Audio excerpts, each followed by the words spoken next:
Welcome to the BiggerPockets Business Podcast, show number 30. Welcome to a real-world MBA from the School of Hard Knocks, where entrepreneurs reveal what it really takes to make it. Whether you're already in business or you're on your way there, this show is for you. This is BiggerPockets Business.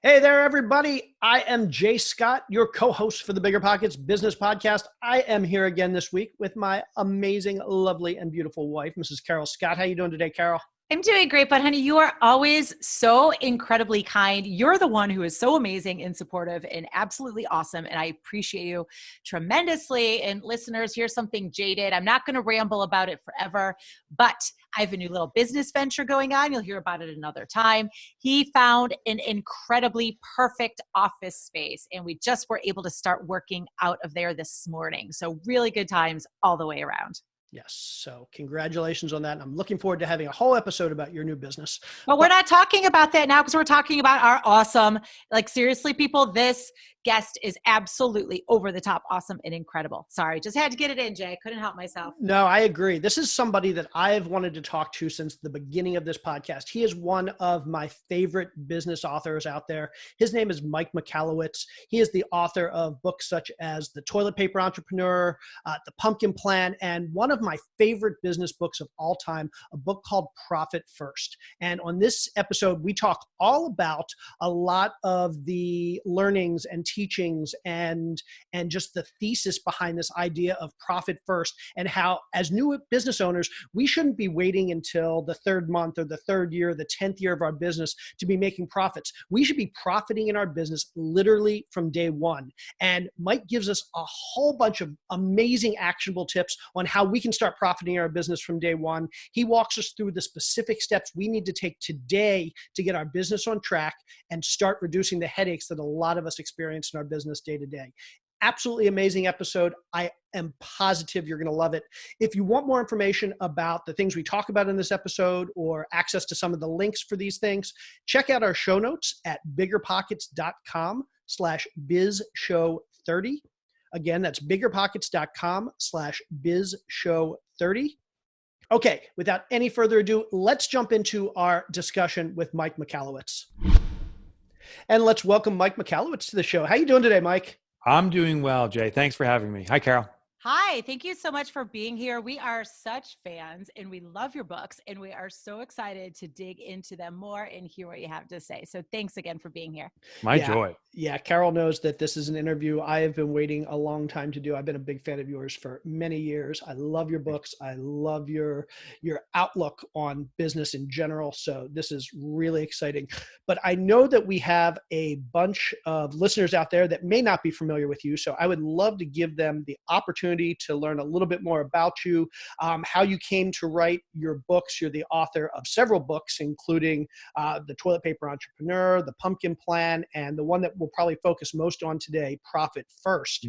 Can you give us a little bit of background as to how you became a business expert and author on all topics of business? Yeah, absolutely. So my background is entrepreneurial. I've been an entrepreneur my entire adult life. And what's interesting is I had the blessing of building and selling a couple companies early on. I had a Fortune 500 exit. I had a private equity exit. And what's interesting is not that. I think what's interesting is what immediately came after it. I thought I was Midas. Everything I touched turned to gold, and was chock full of arrogance, complemented with ignorance. And started a third business as an angel investor, sucked at it. I had no right to be in that space. I invested in disparate businesses all over the place. They did not complement each other. Golden rule number one as an angel investor, don't do that. And I wiped out all my wealth, my family's wealth, everything. And I had to come home to my wife and 3 children and tell them that I wiped out our wealth. And we lost our house. As a result, we lost our possessions, our cars. Did not declare bankruptcy, but probably been the most prudent thing to do. I decided to dig my own way out. But I think the interesting part is that there's that saying, if you had all the money in the world, what would you do? Which I dreamed one day, I'd be an author if I had all the money. When you have no money, there's a complimentary question saying, what's the vocation you want to do now that you have nothing? And if the vocation lines up with the dream, well, that's a calling to me. And I said, I want to be an author, and I'm going to find a path to be of great impact as an author, but also to make a living this way. And so 11 years ago, that's when this all went down. I became an author. One last thing, it wasn't like the next morning after losing all my money and telling my family I lost everything. It wasn't like the next morning I woke up and said, I'm an author now. I became a drinker first, was super depressed, started to hit the bottle a lot to self-medicate, and went through about 2 years of functional depression, self-diagnosed, but a high-level performing depression, but depression nonetheless. But it also became this turning period for me that I didn't really understood how entrepreneurship worked. I definitely did not know how to master profit. We'll be talking about that today. Didn't know about business efficiency. I thought you had to carry the business on your back. All these kind of misbeliefs. And every book I've written since has been to dispel my own misunderstandings about entrepreneurship. I devote 5 to 6 years researching each book. So even though I produce books now pretty frequently, I have 3 more books in the work that I'm researching out right now that won't come out for 3 to 5 more years. And I hope to simplify entrepreneurship. In fact, that's my mission, is to make entrepreneurship simple. My vision is, if that's different than mission, is to eradicate entrepreneurial poverty, this gap of perceived success and the reality of struggle. I want to close that gap by making entrepreneurship simple. So that's where I am. I'm a full-time small business author. I love that. That is really great. And I'm very grateful that you were just really raw and transparent there and shared what happened to you, what you said 11 years ago when you had to shut down your companies and you lost your house and you were in depression and you were drinking and so on and so forth, because there's so many of us as entrepreneurs that I think we all go through similar things on different levels, right? And maybe not everybody to that level, but I think that we all go through those failures at some level. And unfortunately, on the outside, people just see, oh, what's the problem? You're running your own business. You're your own boss. How hard can this be? Right. So thank you for being so open and honest about just the reality of the journey that we all face together. I think that's really You're welcome. You know, what's funny, Carol, to your point is the outside world, the perception is so different than the reality. And this isn't true just for the everyday entrepreneurs. But, I look at the Inc. magazine and the cover is Elon Musk or Sarah Blakely or whoever the person is today. And what disheartens me is we start to believe that is what entrepreneurship is. And to be successful, you better grow $1 billion company. And if you haven't, you kind of blew it. That's not the reality. I would consider those folks, as extraordinary as their success is, really, I think they're lottery winners. They're very smart people. They're very capable. They have to have extraordinary talent, but also they're in the right place at the right time with the right message.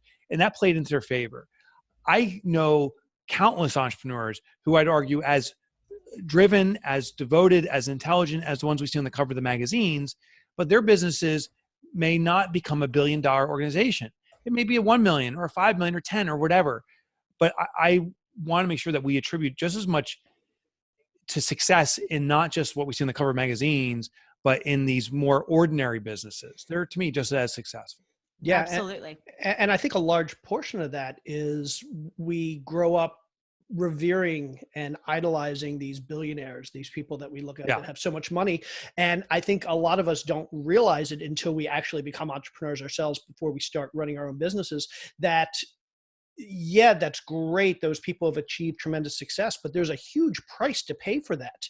And a lot of us get into entrepreneurship. We become business owners, not because we want to make $1 billion, but because we want to provide for our family, because we want the lifestyle, because we want to be able to, in Carol, in my case, we left our corporate jobs 11 years ago with the goal of being able to put our family first, never missing the soccer game, never missing the piano recital. And for us, we'll never be billionaires because honestly, I don't have that motivation. I'd retire long before I was a billionaire. But the fact that I can run, and Carol and I can run a business and grow a business and support our family and put our family first, that's the goal for us. And so I think it's a really important message for entrepreneurs out there, or want to be entrepreneurs out there, that becoming a billionaire or the money in and of itself isn't necessarily the goal. And it's everybody has to think about what their goal is. And in many cases, it's not the money. Sam Walton's dying words purportedly was I blew it. So Sam Walton, as he passed away in his hospital bed, surrounded by family that he did not know because he was working grueling hours, a wife that was there more out of convenience than for affection. He says, he looked at his family and said, I blew it. I mean, is that our definition of success? To work so hard that you leave a business behind that you've also ignored a family to grow? I don't know. I don't know. And it's a choice. But if Sam Walton was indicating what he deemed a success, it was a failure in that regard. I believe now that the right size business will find us. I did have an aspiration of having that $1 billion company, but it was arbitrary. I was in my 20s, I started business like, I'm going to be a billionaire. And I attributed a lot of value in a number. As I've matured, and hopefully as some wisdom's kicked in, I realize a number that's all it is. It's a number. I think the greater thing we can do is have impact on others, our community, our environment, our world. And I think we have the greatest tool at our disposal, which is entrepreneurship. I think it's the greatest tool to affect change beyond government, I think, is entrepreneurship. And with that, I think the right size business can find us. I don't know if maybe $1 billion business is in my future because that is the best way to be of service. Or maybe it's a few million, or I don't know what the number is, but I do know that the right size business will settle in with me. And to know it is, am I having impact? Am I experiencing joy? And those two components, I think, will define what the right size business is. I love that. That's great. So, and I love that you define the success in the right size in those terms. So in your whole overarching goal of impacting other entrepreneurs, in making sure that they are successful and paving the way and giving them the tools and so on, how are you going to help? And so, which led you to write Profit First? What is the whole overall thesis of this book and how it lays such a different mindset shift for entrepreneurs so that they can be successful? So yeah, money, as we know, it is a really important vehicle. And I am not, as I say, it's important to have impact. It's not about size. I am not disqualifying the importance of profitability. Listen, I've been totally broke and I've been wealthy. And I'll tell you, wealthier is the better side, at least from my experience. It's a little bit more fun. There's a lot more flexibility. There's no question about it. And there's a lot less stress. So I believe that entrepreneurs need that. Here's the great irony, Carol and Jay. I would say everyone watching the show or listening in right now has started their business probably for probably two reasons. One reason is they're doing something, I hope, that brings them joy. It's something that they feel called to do. It's the talent of theirs. They're excited about it. So it's the freedom of that experience. But the other element often is for financial freedom. Like, we start our businesses to make money so that we don't have to worry about paying bills, so we can live life the way we define it. Sadly, most business owners, the two reasons we start our business never come true.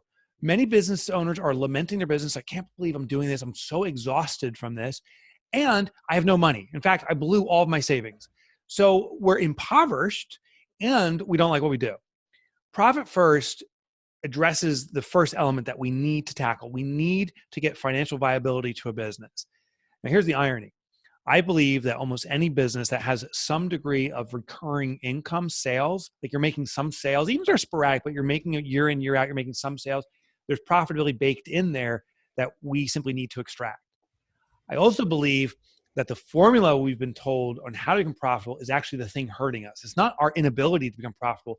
It's the formula we follow, which is sales minus expenses equals profit. It's the foundational formula. It's called GAAP, Generally Accepted Accounting Principles. It's been taught for years, and it's become so popular, it's in our vernacular. We call profit the bottom line or the year end, all things indicating it's the last consideration in the business's financial formula, which means it gets unaddressed or ignored. I mean, when something comes last, it means it's insignificant. Like, you would never say, oh, we love each other so much, that's why we put each other last. Like, hopefully you never say that. Maybe when you're pissed at each other, but otherwise, no. Like, you don't put your family last. You don't put your health last. What's significant comes first. So the foundation of the Profit First formula is sales minus profit equals expenses. Every time there's a transaction, we take a predetermined percentage of that income that flows into the business, allocate it as profit, hide it from the business, and run the business off the remainder. I love that. And here's the interesting thing about that is I went to business school. I've started businesses. I advise businesses. And the more I learn about business, the more I read in business, the more things get complicated. Yeah. Every book is about here's how you can do things better. Here's cash flow management and here's financial statements. And the more you learn, the more complicated things get. And basically what you're telling us is it's not getting more complicated. It shouldn't be about getting more complicated. It's exactly opposite. It's about how do we make this even simpler than we've ever thought about business? How do we make this more simple than accountants think about business and more simple than other business owners think about business? Because ultimately, like you said, it's about the profit. So right. now that we've agreed profit's most important and we want to put profit first, the question becomes, well, as a business owner, how do I do that? Well, the simple thing to do is to not change yourself. That's the key to this. So Profit First is a behavioral-based cash management system. It's not an accounting system. It complements or works with any accounting. It's a cash management system. It's basically how do we manage the flow of money? And the simplest thing to do is to observe an existing behavior and then channel that behavior to get the outcome you want. In other words, don't try to change who you are or how you behave. That's actually very hard. Instead, observe how you behave and then channel to an outcome you want. Classic example is this. Like if you want to exercise, and I now do regularly, I found the hack. I used to say, get up first thing in the morning and go work out. And then it was raining today. I'm like, oh, I don't want to go work out. Or it's always a reason not to do it. Until I did one thing, I intercepted my behavioral path. Every time I get up in the morning, first thing I do is go into the bathroom. Go in the bathroom. I have sitting on my the toilet seat my gym shoes. So now I cannot use my bathroom without grabbing and holding on my gym shoes, which is the first step. So I have to. So today I went out and did my run in the rain. As much as I didn't want to do it, the first step was done. At least I have the shoes in my hand. Well, then at least let me put them on. Well, now they're on. I might as well go for a quick run and whatever, get it done. With our finances, I've been studying, I can't even count how many businesses and how entrepreneurs behave. Most entrepreneurs, the vast, vast majority, do not use their accounting statements. They don't read their income statement. They don't read the balance sheet. In fact, many of them don't know how to read a cash flow statement. And I'm one of them. I do not know how to read a cash flow statement effectively. And yet we're told you got to know all those things to manage your business. What I found is most entrepreneurs follow a different path. Their walk to the bathroom is they go right into their income or bank account. They log in. They see if they have money. If they do, they spend it. And if they don't, they panic. It is what I call bank balance accounting. See if I have money or not. Therefore, Profit First, I set it up to intercept that path. We need to have accounts set up at our bank. So now when you log into your bank, you have multiple accounts indicating different purposes. We call the 5 foundational. You have an income account for your deposits. You have a profit account to pay the shareholders, the people that invested or started the business. You have an owner's compensation account. That's to pay for what's called the owner operator, the people who work within the business. Then the owner that works within the business. Then a tax account to reserve for your tax liability. We talked about financial freedom. The biggest bill for almost every single business that I know is actually the tax bill. And yet we're not prepared for that. We're caught off guard. Oh my gosh, I owe how much? Well, the business can, regardless of the formation of business you have, the business can pay your taxes. There's different strategies on how to do it if you have an S Corp or C Corp, but it can. And then the last account is OpEx. So what happens now, money flows in your business. We allocate money to these different accounts based upon percentages. And now you continue the same behavior you always have. You log into your bank account, but instead of seeing one account and seeing if you have money or not, now you have multiple accounts that tell you the intended use of the money before you spend it. So you start controlling the use of those funds. And not to minimize this, but it sort of sounds like what we teach our kids. You get some money and you put it in your spending bucket, Totally. You put it in your saving bucket, you put it in your charity bucket. And you're basically, that's how we teach kids how to use their money and think about money. And basically what you're saying is we as adults, we may know business or we may think we know business, but a lot of business is just behavioral psychology. And we need to train ourselves the same way we train our kids to think about buckets of money in our business. I love that. Jay, you nailed it. Nailed it. That's exactly what this is. This is the envelope system. And the funny thing is this methodology has been around for eons. So there's books like Richest Man in Babylon, Think and Grow Rich, you know, the modern versions, Total Money Makeover by Dave Ramsey. The books and this concept has been around for eons of divide money up before its use so you know what it's intended for and you stay within the confines of its allocation. I'm just the guy who says, this applies to business too. It's not just personal finances, and we can do this at our bank. So how about for those entrepreneurs that say, okay, great, I have 5 buckets, I allocate my money appropriately, but isn't it really easy for me to just kind of transfer money from one account to another and steal it and kind of go behind my own back? And I know this is a leading question because you address this in the book, but there's a lot of people out there who are thinking, yeah, I've tried this system, but it's too easy to just kind of rob the cookie jar and Yeah, it totally is super easy and therefore dangerous. That's when this system becomes a glorified shell game. When we start moving money to different accounts, but then we say, well, I'm not really using a physical account transfer here. What I share in the book is there is 2 accounts in particular that we really need to protect from ourselves. One is the profit account, because profit, money we're going to allocate in there, profit gets distributed to shareholders, but not daily. It gets distributed usually on a quarterly basis. So that money will pile up. And it happened to me very quickly. I started this 11 years ago, right? This was one of the first things I did after I started experiencing depression was I knew I had to get my arms around the financials. So I implemented and started the first flavor of this. Well, once I did it, money started accumulating, small amounts, but money was accumulating in my profit account. And one day I couldn't pay my bills. So I kind of looked around and said, oh, I got money in the profit account. Let me borrow from that. And the second I did that, I never paid it back. I unwound the entire system. So I found I needed to protect myself from myself. So what you do is you set up some more accounts. Now, I'm always afraid of saying this because people start saying, this is such overwhelm. It's so many accounts. What's my bank going to say? My account. Don't worry about this. The setup for Profit First can take maybe an hour, one time, 1 hour of your entire life, and the rest of your life will be consistent profitability. It is worth the investment of time and the iota of aggravation. What you do is you find a second bank. So I work with my primary bank. I love them. I have those 5 accounts there. I set up 2 more accounts. I call them holding accounts at my secondary bank. So I have a profit hold and a tax hold. When money gets allocated out at my first bank, I then invoke a transfer from bank 1 to bank 2. Those transfers can take 3 or 4 days, but once the transfer is done, now it's out of sight and out of mind. The idea for that second bank is to make it as inconvenient as possible. So what we did at our office, we actually use an online bank. So there's online banking, which if you can avoid that, maybe that's a good approach. So you don't even see the numbers. But so I can't log into it.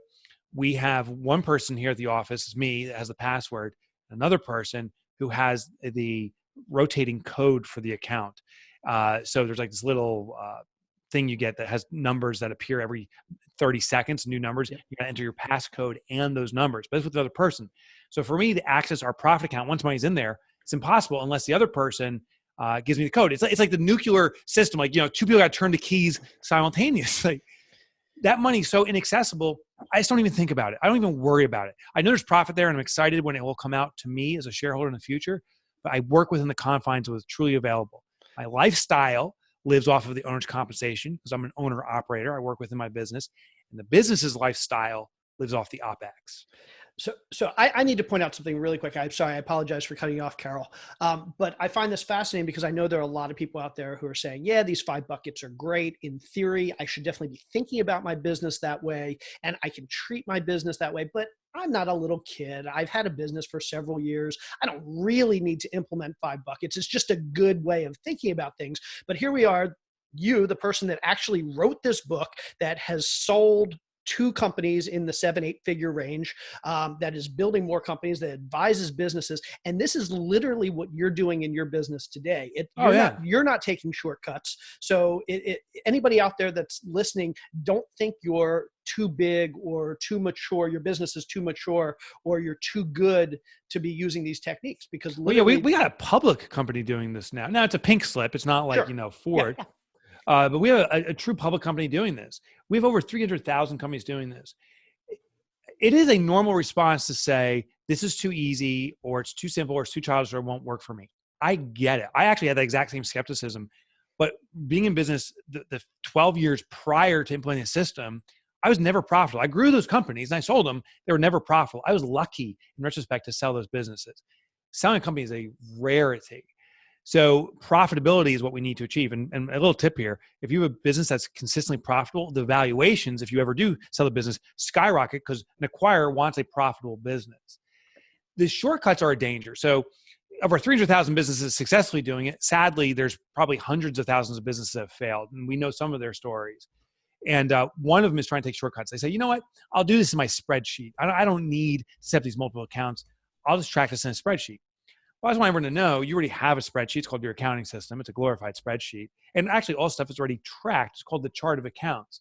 So your business is actually dividing up the money, if you're managing the accounting properly, into not just these 5 buckets, probably into 50 buckets, all different allocations. So you already have that system. So the simple question is, how is it serving you? But based upon your active use of your accounting system, are you profitable? And most people I talk to say, not at all. They say, well, how often do you use your accounting system? I say, I don't. I go to my bank and see if I have money or not. That's your natural pathway. So if you're not doing your accounting system, you're not going to do it in a spreadsheet. Our natural path is in the moment, particularly under pressure, log into the bank account and say, do we have the money or not? We need it there under those pressure moments. It needs to be right there, and it needs to intercept our patterns. Very cool. And I love also how you're getting is tangible and tactile as putting these other accounts in a place where not only do you have to physically go visit that bank if you wanted to access them, but also to even find out any specific information about them, you have to go through another entire person, right? Because you're just like, oh, I don't even want to let Mike Jr. know that I even have to like go down this road, right? So it just puts another whole psychological barrier to even accessing that in the first place. So what do you recommend to business owners for this profit bucket? What is that number? Is it like 10%, 20%, 30%? What do you recommend we allocate for that to build the business out? Yeah, I suggest start slow and let it grow. So of the businesses, we have lots of case studies around this too. The businesses that went in full throttle. So in Profit First, the book, I specify different allocation targets based upon revenue ranges. So we conducted a study of about 1,000 of what I call the fiscally elite companies. They were industry agnostic, all different industries, but these were the best performing companies. And it's everything from a small business, $250,000 in revenue or less, maybe a micro business, to businesses doing 50 million or more. And we analyzed everything in the entire range.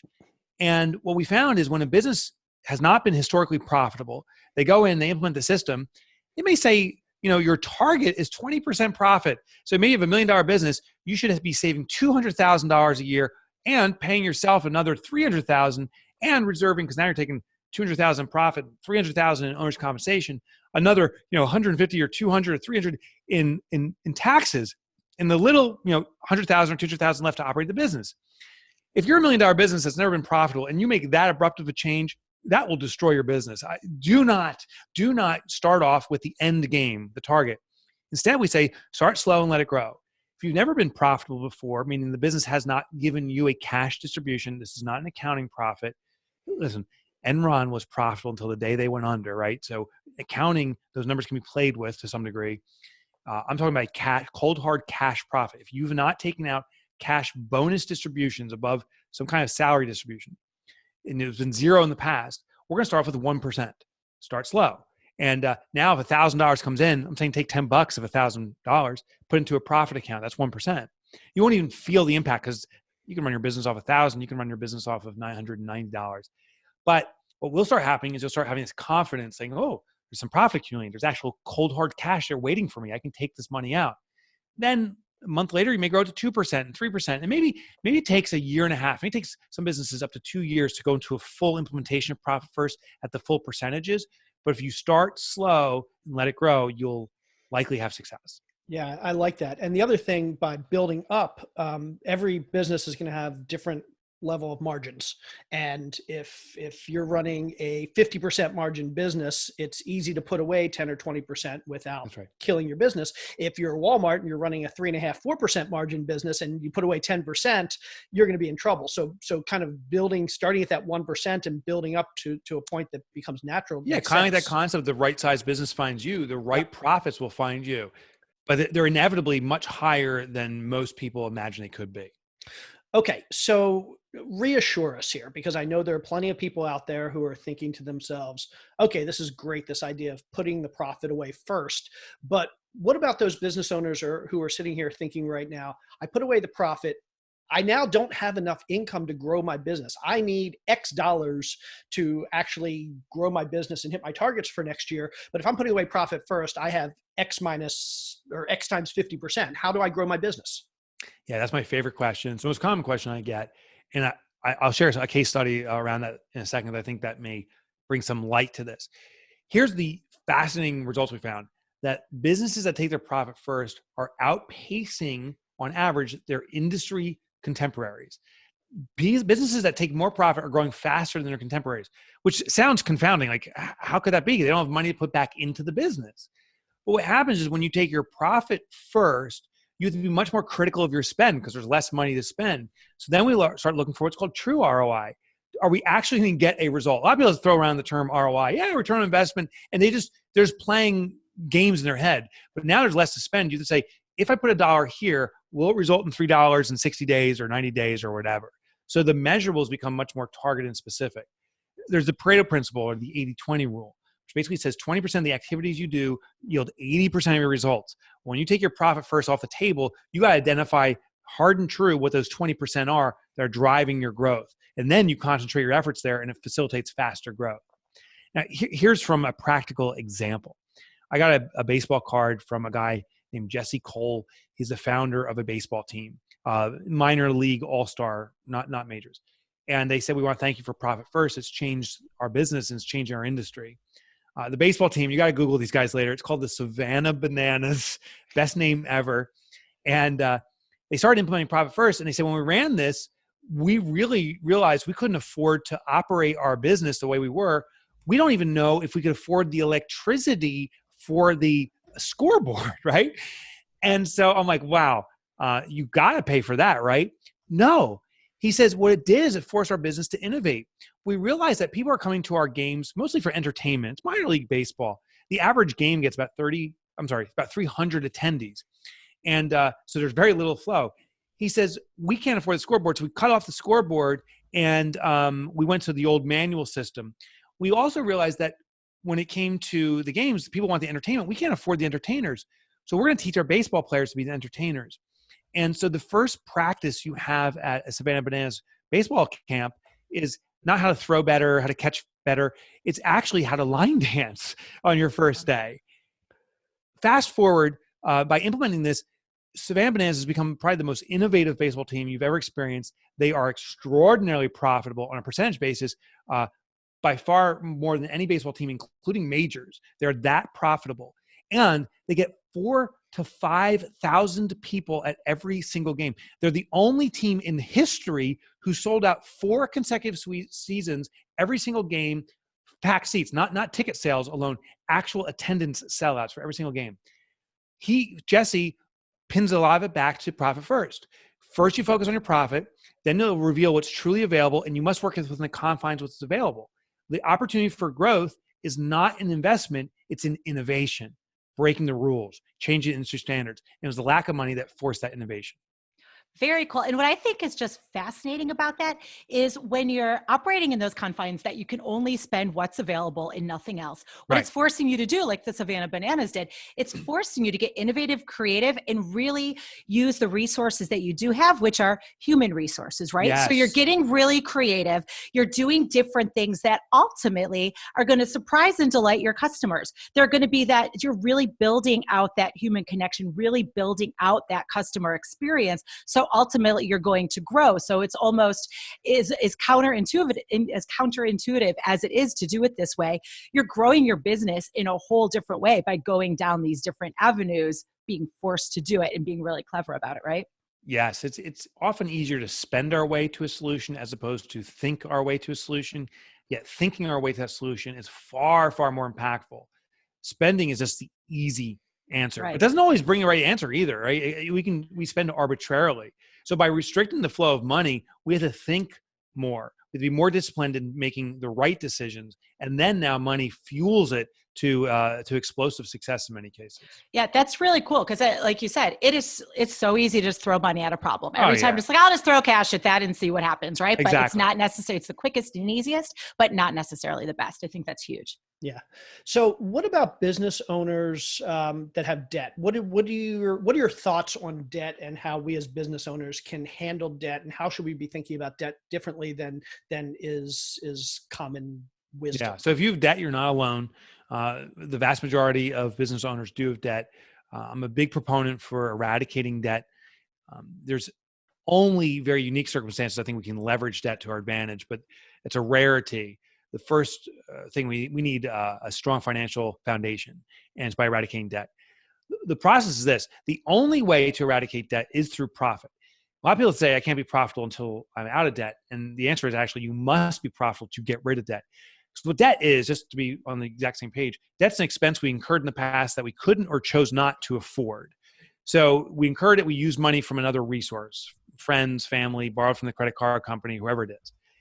Then fast forward to today, we only can pay off those past expenses that someone else has incurred for us by making more money than we're spending today, which is profit. You have to make more money than you're currently spending in order to repay the past debt.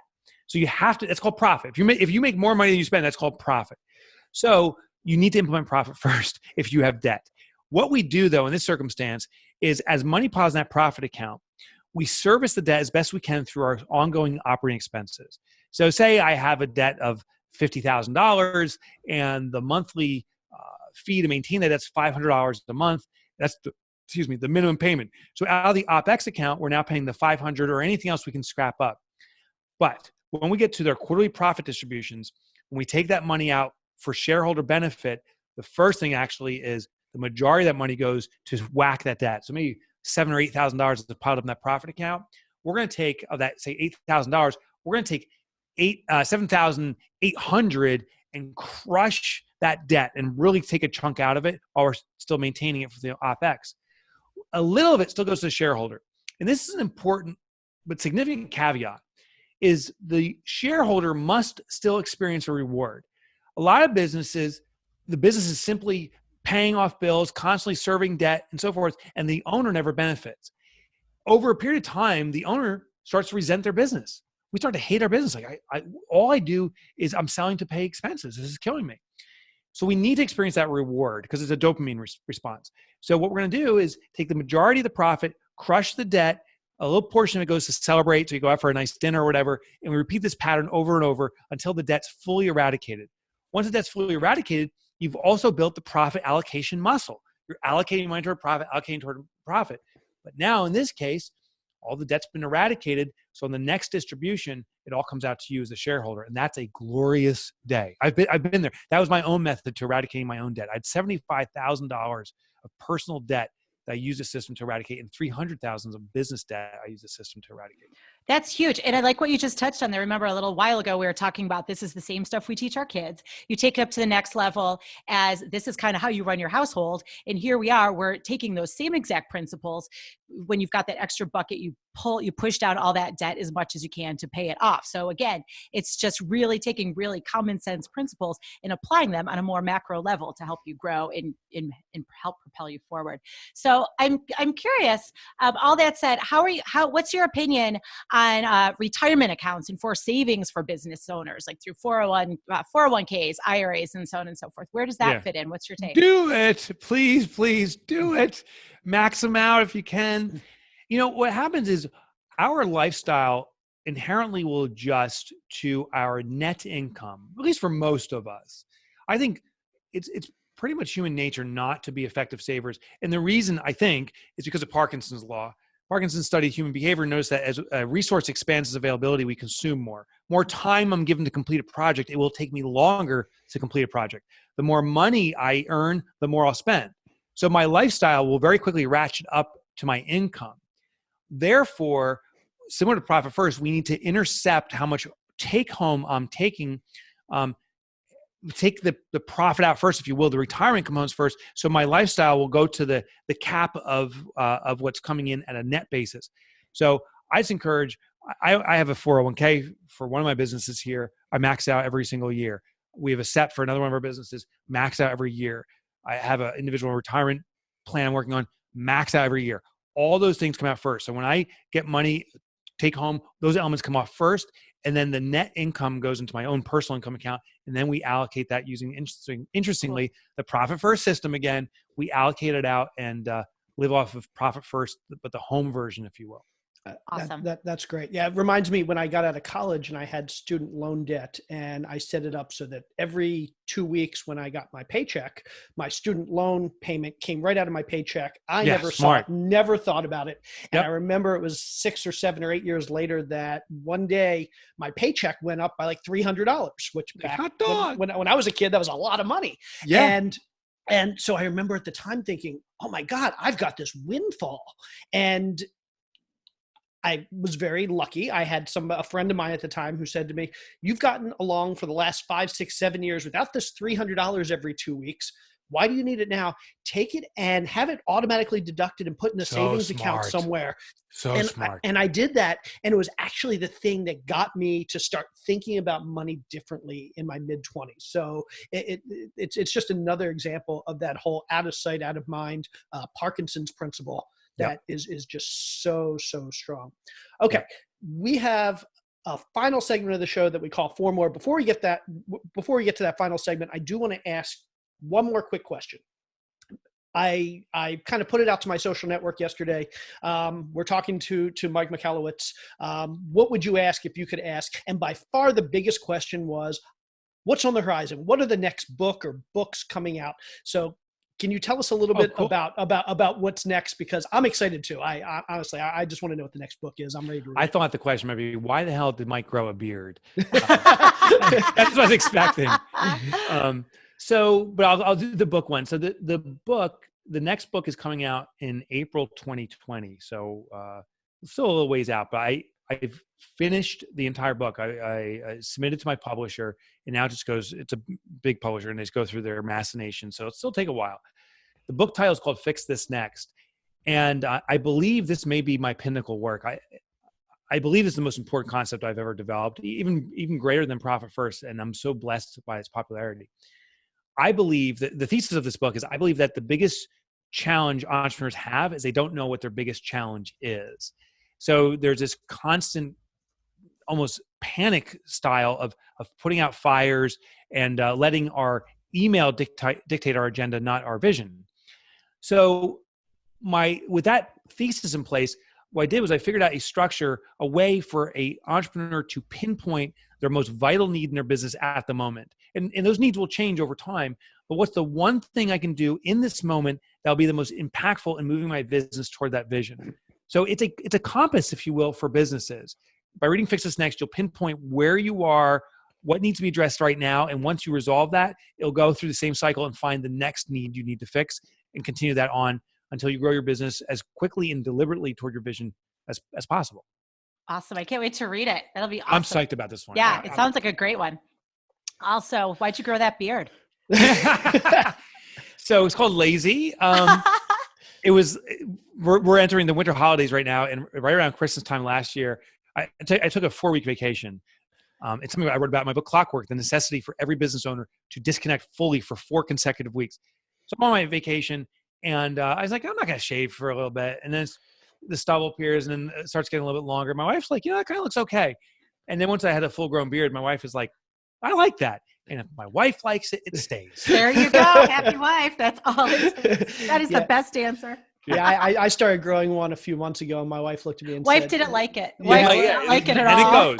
And it goes. I think it was more where did all that gray come from? I know, mine's all gray. All at once, like what the heck happened? Definitely. I definitely, when I look in the mirror, I'm like, who's the old guy? I mean, it definitely is an aging crazy, thing, isn't it? Yeah, it is. It's nutty. Better than the alternative, as they say. Amen. Absolutely. Okay, awesome, Michael. We're going to move to the part of the show we call 4 More, where we're going to ask you 4 rapid fire style questions. You're going to give us the first answer that comes to mind. And then for the more, you're just going to tell us more about where we can connect with you and learn more about everything about Mike. Okay? Okay. Ready for the first one? Yeah. What was your first or your worst job ever? And what lessons did you learn from it? I'll tell you my first job. It wasn't the worst. I worked at a dry cleaners, and I was the guy who would clean the pockets before the clothing went on. Wow. And sometimes you'd find stuff you don't want to find. But other times you'd find money. Here's what I learned from that was integrity. So the rule at the dry cleaners was if you found $5 or less, you were permitted to keep the money. But the second was over $5, you had to call the owner.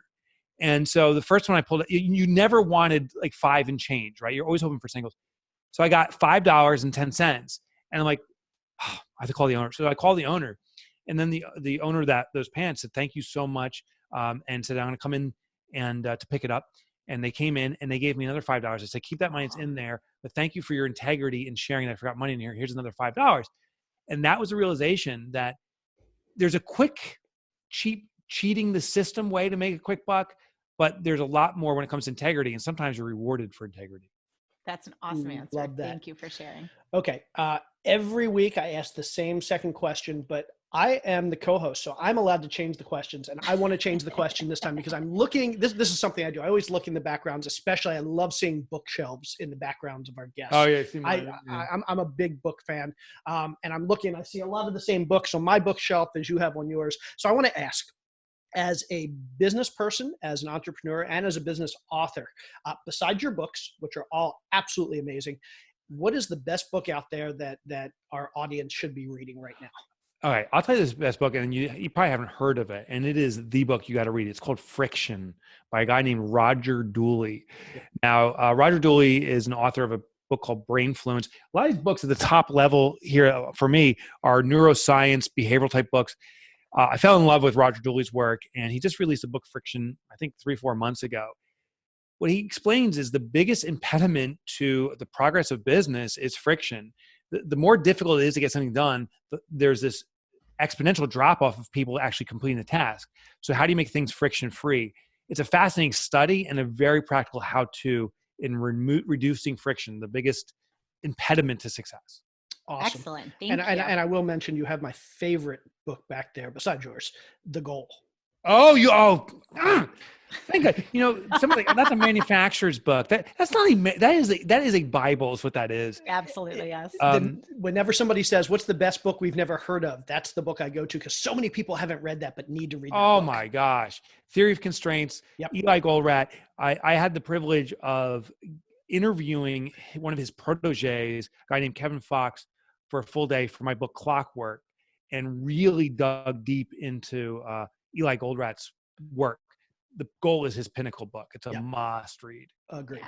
Okay. Sorry. Okay. Didn't mean to distract. I love to geek out and stuff like that. I know you're talking about What's the book? What's the book? I liked it. Okay, so Mike, what is the best piece of advice you have for small business owners that you haven't already yet mentioned today? Probably to listen to wallets, not words. What's interesting is I used to be beholden to surveys and interviewing clients and asking what they want. But I found that clients and prospects know the social rules. And if you tell me, Mike, your business sucks, it's very difficult to say it to my face because it'll cause conflict. It's difficult to say in a survey because you might get a call from me in my customer service department. So it's better to say things are fine and not do business with me. Maybe go and Yelp and slam me behind my back. So don't trust people's words nearly as much as you trust their wallets. They're speaking the truth through their actions. Measure spends. See if you get any repeat buyers. Those are people who love you. And people that are curtailing their spend or not buying from you, there is an issue going on. Okay. And question number 4, I'm going to let Carol ask this one because this is her very favorite question. And somehow we got out of order and I'm taking this, but I think Carol should ask this one. I do like this one because it just gives a lot of insight into people. So Mike, what is something along the way in either your personal or professional life that you've splurged on that was totally worth it? Oh, so I just splurged on a UTV, which is a all-terrain vehicle or ultimate, I don't know. It's basically a ATV, but side by side. So there's a passenger next to you. And we just took it out. We got it 2 weeks ago. We already broke it. So I took it out with my son. So just to set the stage, it ain't cheap. I use profit first. I pay everything I pay for cash, by the way. So it was $13,000. So I was accumulating money for it. I waited for 6 cycles or 6 quarters to get this. So a year and a half. And we buy it. And I go out with my son and we just hammer on this thing. And now it's out at the shop getting repaired. I'll tell you, if they got to junk that thing and it's done, it was worth every single penny for that 2 hours with my son. He was laughing. We were high-fiving. Awesome. It was the best time I spent with my son all year or in years. So investment in that regard. How old is your son? I'm picturing this. That sounds amazing. Yeah, well, he's 18, so he's off in college. Oh, how fun. He came back for a weekend, and when he came in and said, hey, I got a little surprise for you, took him out back, and there was sitting there, and I gave him the keys and said, let's go tearing into the woods. And behind our house, we have always different trails and stuff, and we were back there for a good couple hours. I just love the joy that is emanating from you as you tell that story. It is really heartwarming. That's really It was cool. the best. And it's electric too. So there's like no smell, no environmental impact in regards to pollution. It was just a blast. It's really cool. Yeah. That's awesome. Okay. Well, that brings us to the more part of the 4 More. Can you tell our listeners where they can find out more about Michael Michalowicz, where they can get your books, if that's not obvious, and where they can potentially connect with you? Sure. So the starting point that I would go to is MikeMichalowicz.com. There is a shortcut, Jay. It's MikeMotorbike.com. And the reason is because no one can spell freaking Michalowicz. It's Polish. So go to MikeMotorbike at rhymes.com. And you can get free chapter downloads for my books. I call them the impact chapters. It's not the fluff. It's like stuff that'll get you results. You can get, I'm a blogger, podcaster. I used to write for the Wall Street Journal. All that stuff's for free. If you want to pick up a book immediately, anywhere books are sold, Amazon's probably got the best price, but you can go to Barnes & Nobles or your local bookstore, and the book will be sitting there waiting for you. But to get started right now in this moment, MikeMotorbike.com, and click on Get the Tools. All the stuff I shared with you, including the free chapters, all of that you'll get in an email, one single email, all to you immediately. That's awesome. Thank you. Carol was a Dombrowski, but luckily she married. I feel your pain. She married into a Scot. So yeah, my wife went from equivalent of a Scot into a Michalowicz. The other way, not easy. The other way around. It's tricky. Not easy. Mike, this was absolutely amazing. I am thrilled to have finally gotten the opportunity to chat with you, and I am looking forward to having you back when the next book comes out, and the one after that, and the one after that, and the one after that. So, I would be honored, Jay. Can't Carol, wait to talk about Fix It Next. Thank you so much for being with us. We'll chat with you next time. Absolutely. Take care. Thanks Bye-bye. again. Bye. So, Carol, what did you think? Absolutely loved every little last thing about that episode, right? Just his whole concept of putting your different money in buckets and spending it differently it's just absolutely huge. The concept of most of us go into business, we're like, we need to spend this, we need to spend this, we need to spend this, and then whatever's left, hopefully there's something left. Nope, he totally turns that idea on its head. He makes us realize you pay yourself, you generate a profit, and then if you don't have enough money left to do those other things to grow your business, get creative, get innovative, get clever, and grow your business that way. It's huge. And I love his example of the Savannah Bananas. Right. I love that name, but it just goes to prove that this is a minor league baseball team that's probably raking in a serious amount of money. And if it can work for a business like that, it can almost certainly work for all of our businesses as well. So just some tremendous tips. And if you haven't picked up the book Profit First, I highly recommend it. And if you haven't picked up his other books, I highly recommend those as well. So, alrighty, how are we doing? We think this is, we can wrap it up for the week? Let's wrap it up, baby. Alrighty. Thank you everybody for tuning in this week. She's Carol. I'm Jay. So start slow and let it grow today. Ha! I just made a rhyme within a rhyme. I so entertain myself.